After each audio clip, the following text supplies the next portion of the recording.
Good morning, I'm Sophia from EBC News, and here's what's coming up on this month's program. Can the coronavirus pandemic spark a green revolution? The world holds its breath for a COVID-19 vaccine. Will it be available? We explain the 3 phases of human testing.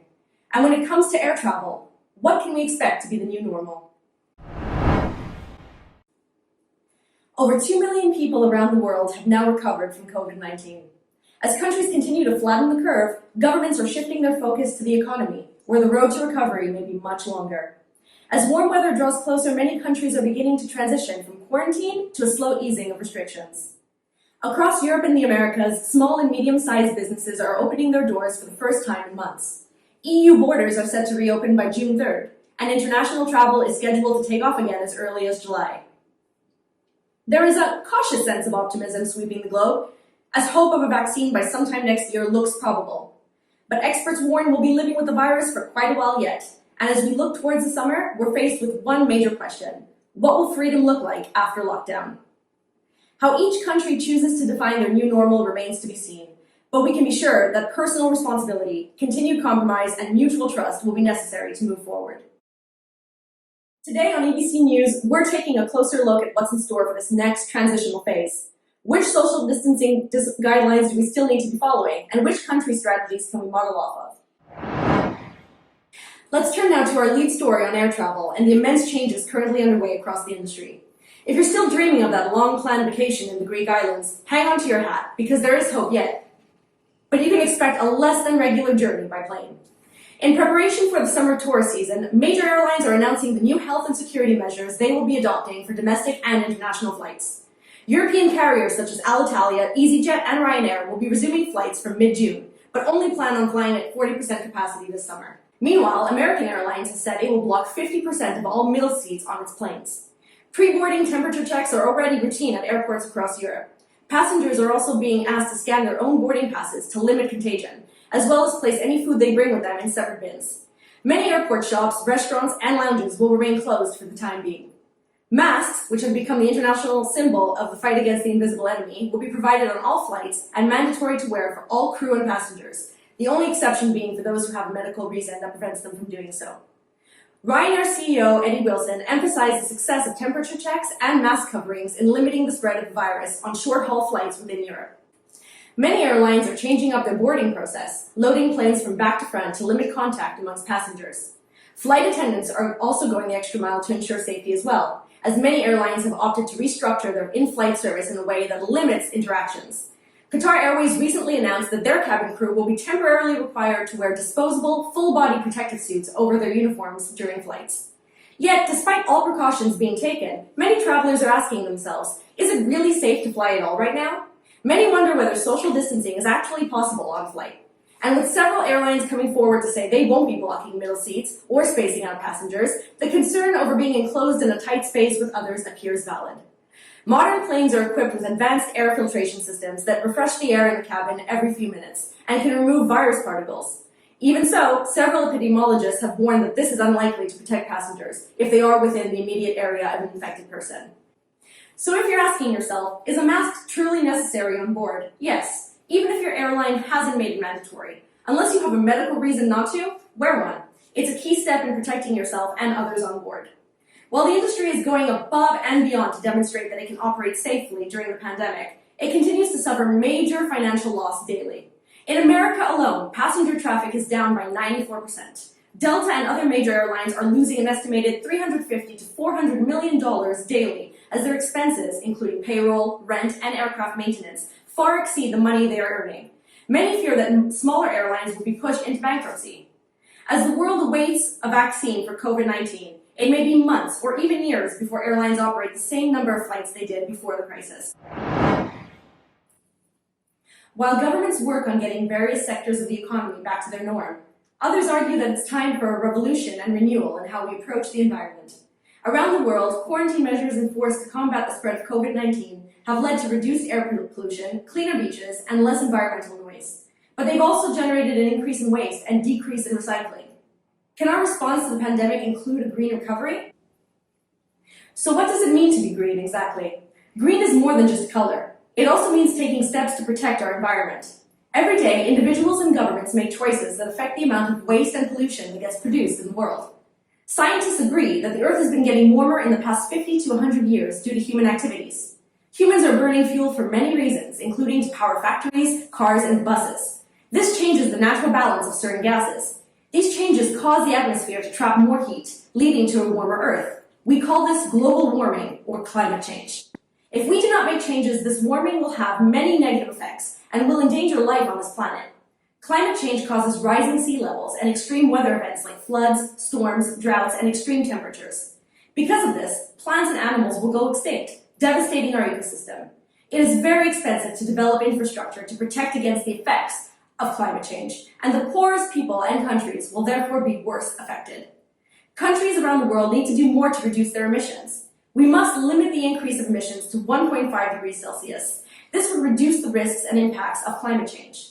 In order to do this, many countries have set a target of hitting net zero carbon emissions by 2050.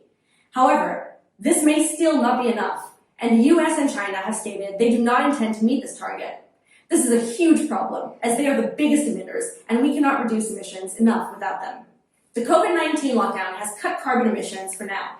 The pandemic has affected almost all industries. People can no longer travel and go out. People can no longer go to work, and many have lost their jobs and incomes as businesses shut their operations. More people are working from home and avoiding public transport. This has caused a reduction in emissions, but also an economic downturn. Governments will need to help business and people recover financially after the pandemic. Lots of businesses that have suffered most financially because of the virus are big carbon emitters, like transport industries. Should governments help these businesses recover financially? It might help the economy, but these companies are endangering the planet. We have a big decision to make. Climate activists say we now have a once-in-a-lifetime opportunity. Governments need to rebuild the economy, and activists are encouraging them to do that in a way that lowers carbon emissions.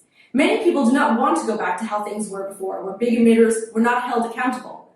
They are suggesting a green recovery. They want to build back better by making sure their economic recovery plans support low-carbon industries like renewable energy. The green recovery aims to create new jobs while quickly decarbonizing our economy and society and supporting people and businesses through the transition into a low-carbon and hopefully coronavirus-free future. Another year of waiting for a vaccine? Why not sooner?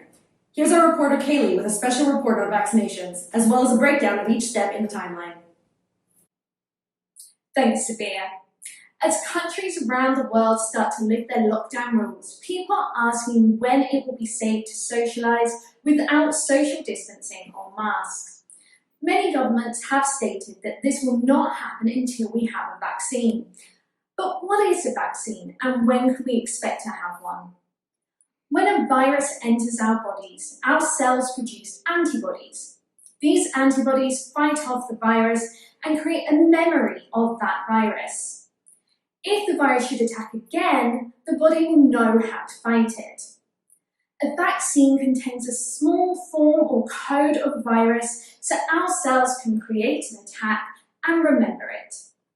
But why does it take so long to create a vaccine? There is a very long process to create one. The first stage is simply to discover everything we possibly can about the virus. We need to know how, where, and when a virus attacks. This includes knowing all of the symptoms. And as we've seen with COVID-19, new rare symptoms can develop over time. This means that they have to change the information that we know about the virus, and the process takes longer. Once we know everything about the virus, we are able to discover its genetic sequence. There are lots of different ways to create a vaccine. With the genetic sequence of the virus, we need to choose the best way to replicate it and create the vaccine. Not all vaccines are the same, and finding the right way can take time and money. Once we have a vaccine, we have to test it. We first test it in a petri dish or in animals. This may tell us if the vaccine is dangerous or needs to be changed. Only when testing on animals or bacteria has been successful do we start testing in humans. There are 3 phases to testing in humans. First, we start with a small number of people to check that it's safe. We then take a larger number of people and test it on those. And then finally, we take an even larger number. But in this number, we also include a placebo. A placebo is when we give people a fake vaccine. This tells us whether the vaccine is actually working or whether people just believe they are getting better. Not everyone will get better after a vaccine, and some people may develop side effects. So we have to weigh up how effective the vaccine is against the risk to human life. Where the risk to human life is very high, we may approve a vaccine that has a few more side effects or doesn't work on everyone, in the hopes that we can save at least some lives. Once this is done, we have to replicate and manufacture the vaccine, and this can cost millions of euros. The entire process can take years. In the case of a global pandemic like Covid-19, we make finding a vaccine a priority. Currently, there are 80 groups worldwide working on a vaccine. Even so, scientists warn that creating the vaccine for Covid-19 will likely take 12 to 18 months. Once the virus is complete, it will be given to the most vulnerable first. We know that Covid-19 is most dangerous to older people, so they will be the first to receive the vaccine. It may be some time before the vaccine is publicly available. So until then, we continue to live with the virus. This means maintaining social distance, wearing a mask, and washing your hands. Back to you, Sophia. And now let's shine the light on some good news. This week in lockdown has created a veg revolution. People all over the world are looking for ways to fill their time while in lockdown. People have been baking banana bread, binge watching Netflix, and reading lots of books. But there has been a surprising rise in the number of people growing their own vegetables to eat. This could have a positive impact on humans' relationship with nature, food, and our local communities, even after lockdown has ended. The mental health benefits of gardening have been widely reported, with some research suggesting spending 10 hours in the garden has the same benefits as spending 10 hours in some types of therapy. Many people are signing up to green local initiatives. If you have a surplus of homegrown seedlings or veg, why not leave them outside your house for others to take for free? This creates a sense of community and sharing. In these difficult times, we think it's great news when people look out for each other, don't you? We'd love to hear about all the ways you and your community are supporting each other through the coronavirus pandemic. Email us to let us know. Our Educo family across the globe are finding plenty of creative and positive ways to live life in lockdown. Today we feature Matilda's story from Scotland. Have a look.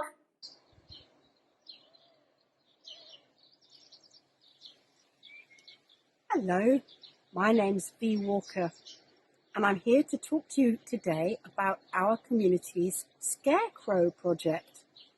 What is a scarecrow?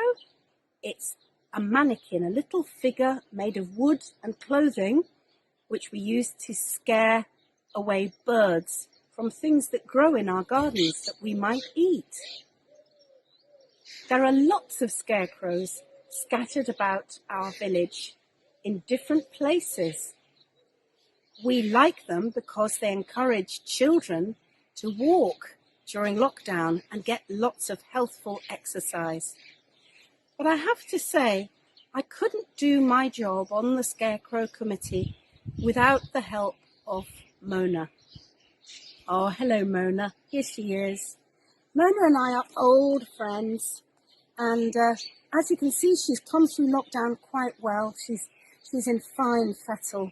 A little bit pale, perhaps, hasn't been going outside in the sun quite enough, but she's still got nice rosy cheeks and always a happy smile on her face. And I'm so glad to be working with a respectable married lady. She has the ring on her finger to prove it. And it's absolutely lovely to work with you, Mona. She's a woman of few words, but she's a great listener, aren't you, dear? And many's the time I've seen people waiting here, standing here, talking to her, pouring out their hearts, all their troubles to Mona. And we're so grateful. Now, some very unkind people have suggested to me that Mona isn't real. That's because we have been locked down for over 10 weeks now. But I think Mona is real. She's a real, true friend to me. Aren't you, Mona? Aren't you? They're just being cruel. And now, introducing a couple of our Scarecrow friends. We have Harry Potter, who, as always, is waging against the terrifying, deadly Lord Voldemort.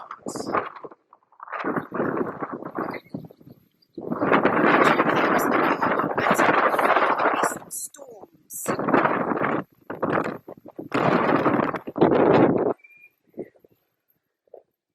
And it's great to see that we also have Scarecrows who support our NHS, our National Health Service.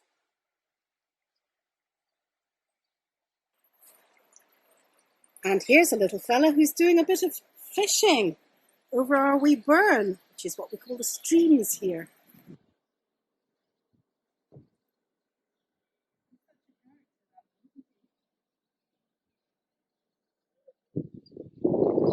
So here we have an extremely skeletal. This is our Pictish man. The Picts were people that lived in Scotland long, long ago in the Highlands here.